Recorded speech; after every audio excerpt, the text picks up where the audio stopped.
Chapter 1. Los Angeles, California, November 1. As Mandy sat with her friends, waiting to board the cruise ship that would take them to Hawaii, her thoughts went to Gideon. It had been difficult saying goodbye to him before their driver took them to the train station in Elkhart. She felt bad about his negative reaction when she told him she planned to make this trip with her friends. She should have said something sooner, so he would have been more prepared for her departure. Diverting her thoughts, Mandy watched the young boy sitting across from her, bouncing in his chair while drinking a can of orange soda. He spilled it down the front of his shirt and started howling and kicking his feet. Patiently, the child's mother got up and took him by the hand to the restroom. Mandy leaned close to Barbara and whispered, "That little guy is sure a handful." "Yeah, I don't envy his mother. He'll probably keep her plenty busy on this trip." Mandy listened to the steady hum of voices around her. The terminal was filled with an air of excitement, but her thoughts returned to Gideon, remembering his hurt expression as he held her hand.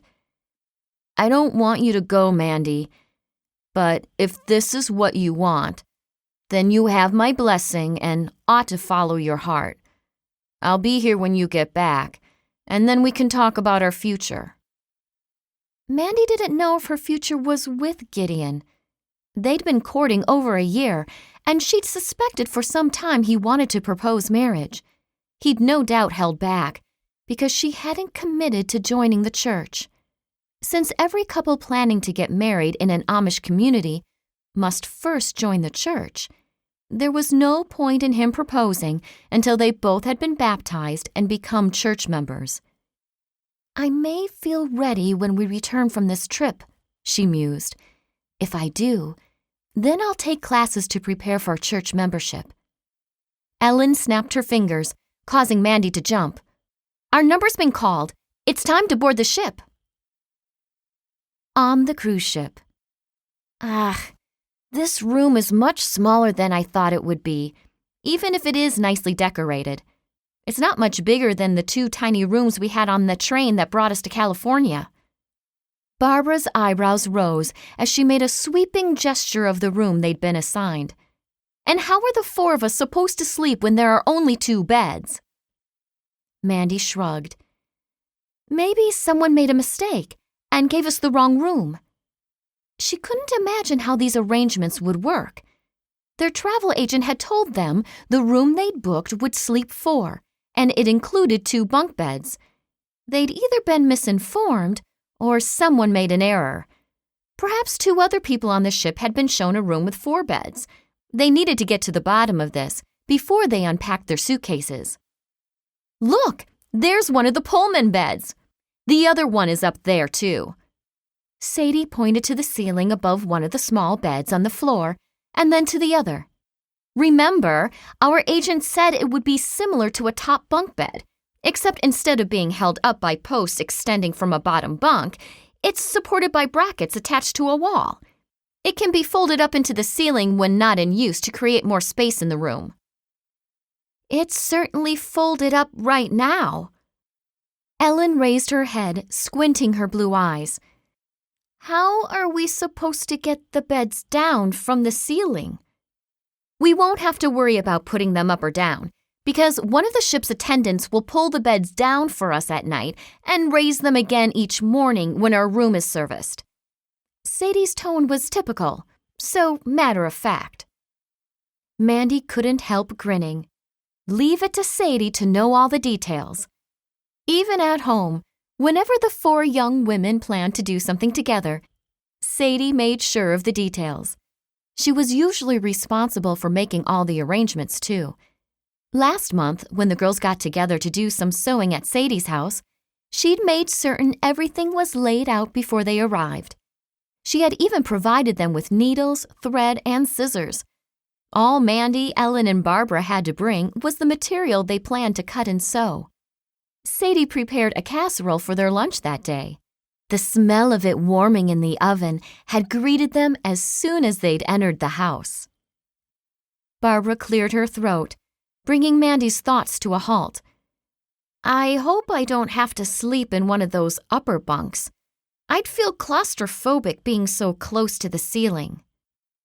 Me too, Ellen agreed, and I'd be worried about falling out.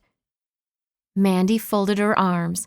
She didn't want to sleep on a top bunk either, but this problem would be resolved sooner if she volunteered. I'll give it a try. How about you, Sadie? Heaving a sigh, Sadie gave a nod. Since we've settled the sleeping arrangements now, why don't we unpack? It can wait a while. Right now, I want to take a tour of the ship. Smiling, Barbara pointed to the door. I'm all for that. Ellen pushed a strand of golden blonde hair back under her white head covering and moved toward the door, no doubt as eager as Barbara to check things out. Let's go for a walk and look at what's available for us on a few of the outside decks. I'd like to see if there are any good books in the library, too, Sadie suggested. Afterward, we can head up to the room where lunch will be served buffet style. Feeling a gurgle in her midsection, Mandy placed both hands on her stomach. Thinking about all the food that'll be available to us on this cruise makes me hungry. I hope we don't run into bad weather or rough waters during our trip. Barbara placed both hands on her stomach. It wouldn't be fun if any of us got seasick. Mandy wrinkled her nose.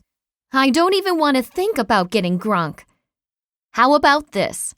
Sadie lifted her hands above her head, yawning noisily. The first person who gets sick has to buy the rest of us lunch when we get to Maui. All heads turned to look at her with furrowed brows. Okay, guess it's a bad idea. Let's just relax and have fun.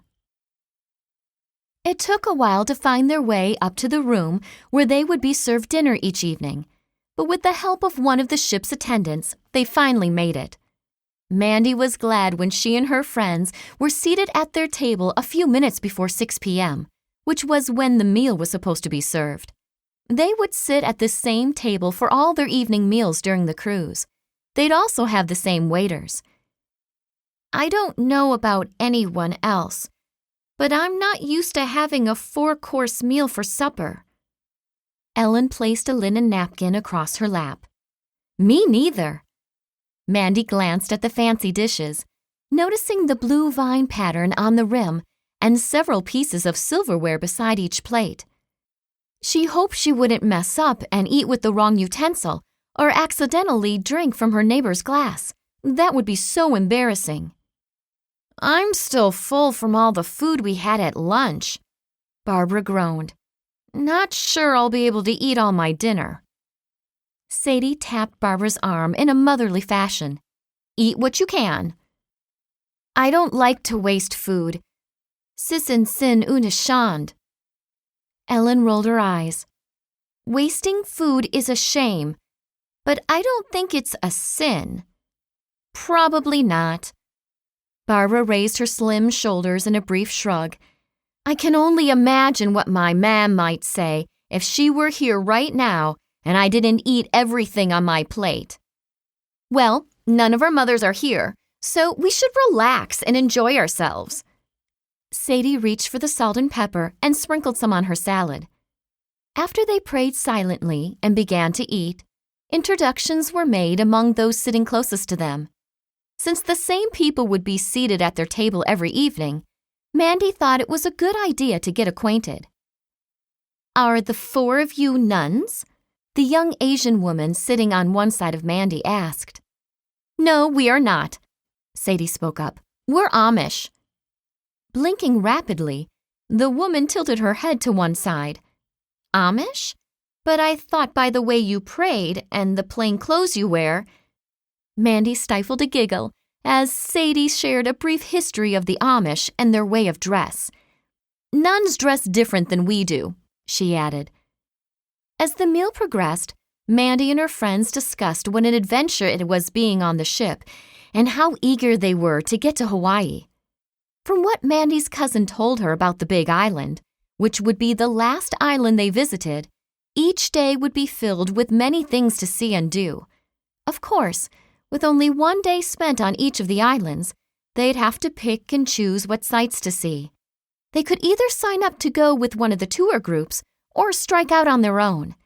It was logical to go with a group, but since they had to be back at the ship by a certain time each day, they'd have to make every minute count and see as much as possible. If we ventured out on our own and didn't make it back in time, we could become stranded, Mandy thought, while cracking the crab shell on her plate. We'll need to make sure it never happens. The first 3 courses of their meal were delicious, but filling. When it came time for the last course, a scrumptious-looking strawberry cheesecake, Mandy was too full to eat it. Their waiter came by the table and offered to box it up so she could take it back to her room. Mandy declined, saying she wouldn't be able to eat anything more tonight.